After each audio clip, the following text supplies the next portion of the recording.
this is the CBS Evening News. Bob Schieffer reporting. The evidence is mounting tonight that a faulty booster rocket caused Tuesday's space disaster, and the latest disclosures are raising questions now on whether the trouble could or should have been detected in time to save the crew. Our coverage begins with Bruce Hall. The rupture of a seam on this solid rocket booster is now believed to have touched off Tuesday's disastrous accident. This new picture clearly shows a jet of flame coming from a hole in the side of the right solid rocket booster, beginning at least 15 seconds before the explosion. Many independent experts believe that as the plume steadily grew, it worked like a blowtorch on the main tank until eventually igniting the highly volatile fuel inside. Well, that tells us that something failed probably much earlier than we would have thought before. However, a spokesman for Morton Thiokol, which is responsible for the fuel in the boosters, cautions against premature conclusions from the NASA pictures. And it's one link in a chain. We don't know whether it's the beginning link of the chain or the middle or the end. There are fewer sensors on Challenger's rockets than on earlier flights. The question is, without them, could and should the flame have been detected as soon as it appeared? At least one expert says yes.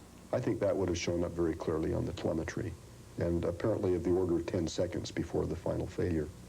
Would that 10 seconds have been enough to save the crew? If there's a problem with the solids or with the expendable tank, at any time in the ascent, the pilot can detach the orbiter from the tank. However, as offshore recovery operations continue, many experts doubt that the astronauts would have been able to ditch the fuel tanks and survive a landing in the ocean. Bruce Hall, CBS News at the Kennedy Space Center. NASA's engineers were so confident of the reliability of the solid rocket boosters, they had removed a number of sensors to cut down on weight. A major failure seemed impossible. These very heavy steel casings that constitute the structure of these solid rocket boosters are some of the sturdiest parts of the entire shuttle system, were considered primary structure and not susceptible to failure. But there have been past problems with the solid rockets. The most serious also involved the shuttle Challenger. In 1983, flame from one solid rocket came within 0.2 of an inch of burning through its exhaust nozzle, a potentially catastrophic event. There's really no malfunction you can train for. If you lose one and the other's still going, it's just curtains. In November 1983, a mission was delayed 1 month after another faulty nozzle was discovered and replaced. In June 1982, 2 solid rocket boosters were lost when their parachutes failed to deploy. And last November, a solid rocket booster being prepared for Challenger's fatal mission was damaged as it was being assembled at the Kennedy Space Center. After that accident, a NASA study team found that workers at the solid rocket assembly facility often ignored procedures, didn't report problems as they occurred, and that the test team lacked discipline. Despite the problems, NASA officials say they still have confidence in the reliability of solid rockets. This is fundamentally a sound system. It's gone through 24 successful flights. But it's the mystery of the 25th flight that investigators will have to resolve before 2 solid rocket boosters are lit again, carrying another shuttle into space. Peter Van Sant, CBS News at the Kennedy Space Center. The astronauts were remembered today at church services all over the country and in special services in the places where they worked or grew up or got married or went to school. One of the services was in Houston, where Martha Teichner reports.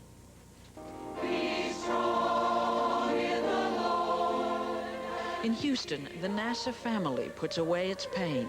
In the churches where astronauts worship, where their wives comforted Challenger's widows this week.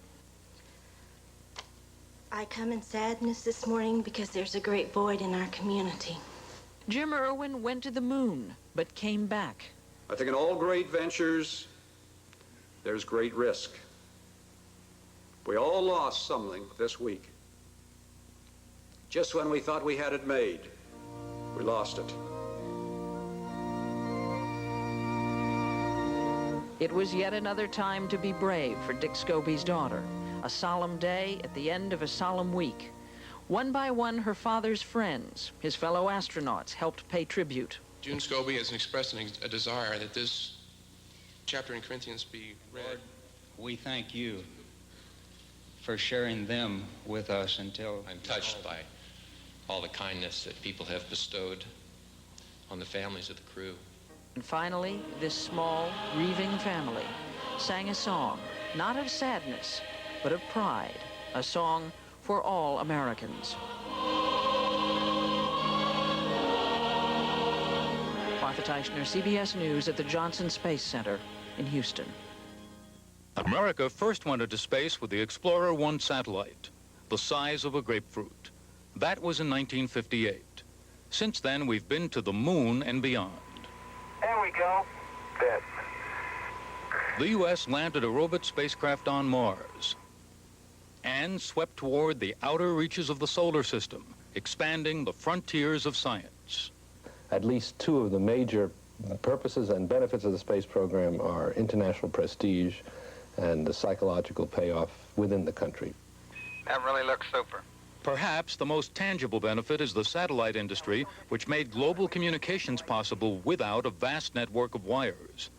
By picking up light and heat waves from Earth, satellites have also revolutionized the exploration of natural resources.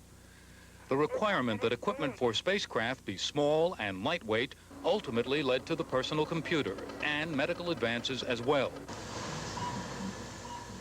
The valve in this implantable device, which lets cancer patients receive chemotherapy without side effects, is the same kind of tiny valve used in testing Martian soil. There it is. Lightweight tennis rackets are one of the spin-offs making life more fun or easier. Others include freeze-dried food, videocassette recorders, digital watches. So much of what we take for granted today comes from space technology. Many people wrongly credit NASA for coming up with Velcro and Teflon. They were invented before the space program began. Some of the benefits are completely non-quantifiable. You can't determine exactly what they are. To date, America's civilian space program has cost almost $100 billion and 14 lives. 7 aboard Challenger, 3 in a space pad fire in 1967, 4 more in training accidents. Despite broad public support, questions are being raised about whether the benefits are worth the cost. Steve Young, CBS News, New York. And that's the news. Bob Schieffer, CBS News, New York. Good night. NASA investigators appear to be closing in on just what caused the Space Shuttle Challenger to explode. NBC Nightly News, reported by Chris Wallace. Good evening. Space Agency officials are talking with new confidence tonight about a cause for the shuttle accident. While emphasizing that all findings are preliminary, they are now focusing on a welded seam on one of the solid rocket boosters. NBC News science correspondent Robert Bazell is tracking the investigation. This is the latest picture released by NASA. It shows that on one of the solid rocket boosters, in addition to the normal exhaust, there is an abnormal plume coming out of the side of the rocket. This is a leak with a temperature above 6,000 degrees. The film shows that the leak grows until the explosion destroys the Challenger. The shuttle is powered by 3 main engines. These get their fuel from an explosive mixture of hydrogen and oxygen in the large orange external tank. For the first 2 minutes and 5 seconds of flight, it is also powered by the solid rocket boosters, which contain solid fuel. Until now, the only pictures available of the explosion were taken from the south, showing that something appeared to be going wrong on the other side. The latest pictures are taken from the other side. The leak seems to cause the external tank to explode, destroying the spaceship. Appearing today on NBC's Meet the Press, Acting NASA Administrator William Graham said the leak appeared to be near a welded seam in the rocket. But we haven't done the measurement yet to know if it was at the seam or just near the seam. During a normal flight, the solid rocket boosters are jettisoned. They have parachutes, and they fall back into the ocean. NASA boats recover them and bring them back to the Kennedy Space Center. Here, technicians reassemble the pieces, and the rockets are filled with new fuel for another flight. It is here that the suspect seams are welded. Engineers familiar with the shuttle believe that it was probably somewhere in this reassembly process that something was done wrong, causing the leak. Sam Bedingfield was Deputy Director of Shuttle Operations until he retired last November. Yes, it could have been a simple mistake by one person, but that would be tough. Usually, when it's put together, there's an inspector that is inspecting what that guy did. So it would be tough for it to be just one person's mistake. It would probably be a series of mistakes. But everyone emphasizes that the cause of the leak has yet to be found. Meanwhile, in the waters off Cape Canaveral, the search for pieces of the shuttle continued. Little was found today.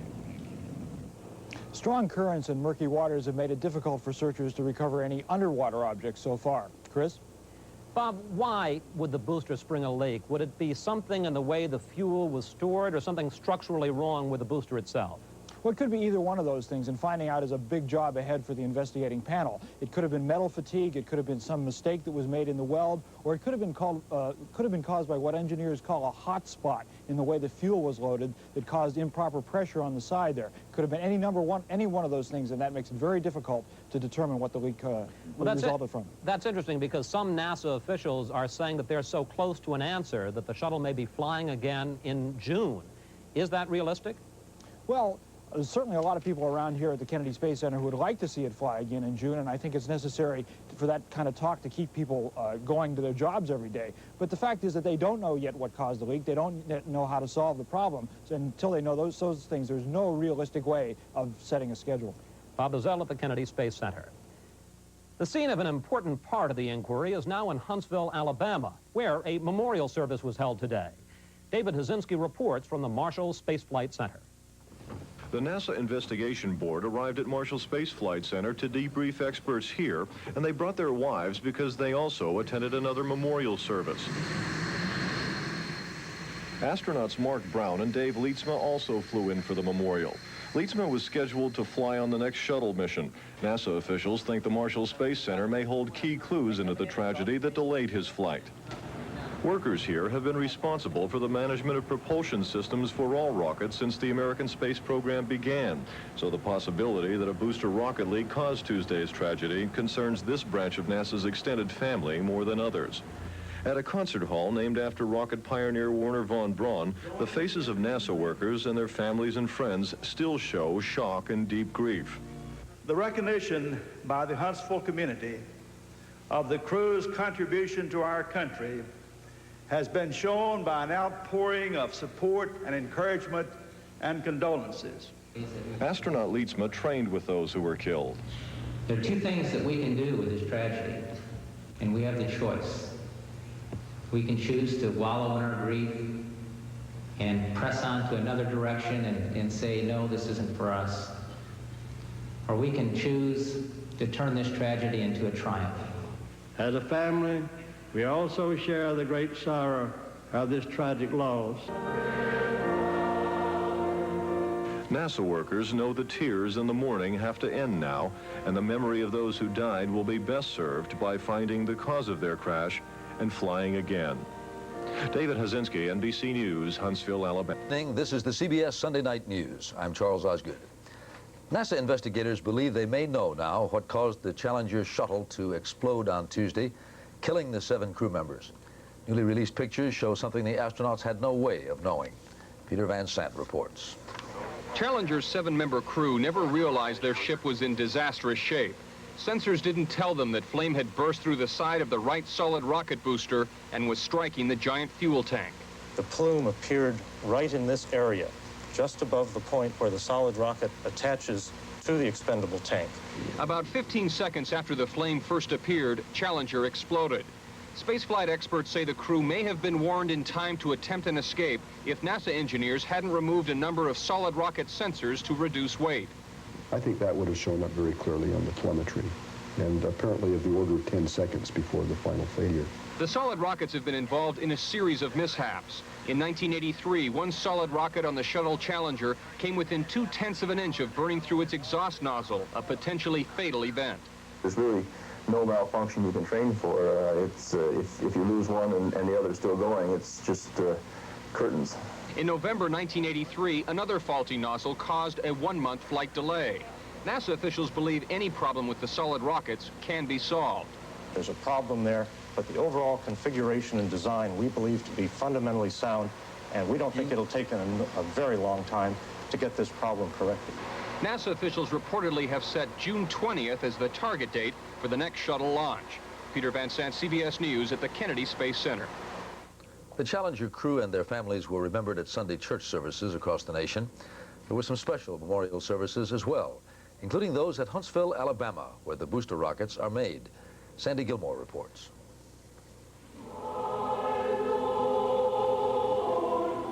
More than 2,000 people from the Marshall Space Center, the designers and overseers of the shuttle's rocket systems, attended today's memorial.